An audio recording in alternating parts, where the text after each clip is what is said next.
Thank you, thank you, thank you.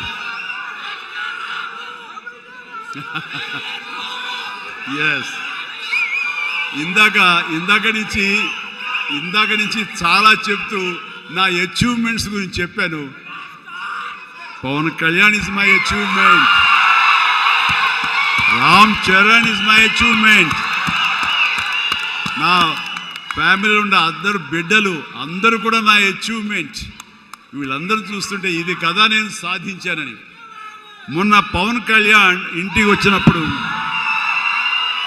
ఒక మాట అన్నాడు, అన్నయ్య నీకు ఒక మాట అనేవాడి గుర్తుందా అని.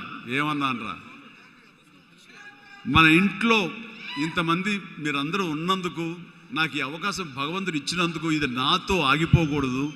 ఒక రాజ్ కపూర్ ఫ్యామిలీలో ఎంతమంది ఎలా ఉన్నారో ఆ రకంగా మరొక రాజ్ కపూర్ ఫ్యామిలీ మన మెగా ఫ్యామిలీ అవ్వాలి అని నువ్వు చెప్పావు.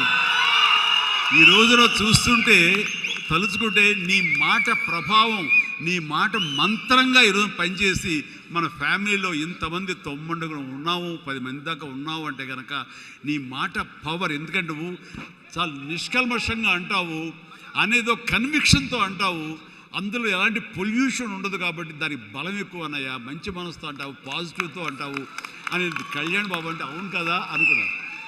తెలియకుండా అదే ఒక పత్రిక కపూర్ ఫ్యామిలీ ఆఫ్ సౌత్ అంటూ మా గురించి ప్రస్తావించినప్పుడు, భగవంతుడా, ఇది మా గొప్పతనం కాదు, నువ్వు ఈ ప్రజలు, నా అభిమానులు, ఈ ప్రేక్షకులు మమ్మల్ని ఆదరించారు కాబట్టి మేము ఈ స్థాయిలో ఉన్నాము. అనుకున్నది ఆ రకంగా సాధించగలిగాము అనిపిస్తుంది. అండ్ గతంలో ఎప్పుడు నేను ఏ సభలోనూ ఇంత మనసిప్పి మాట్లాడుకోలేదు. అది మీతోటి నేను మనసిప్పి మాట్లాడుకునేంత ఆప్తుల మధ్య ఈ ఆప్తా సంస్థ సంబంధించి నా గుండెని టచ్ చేశారు.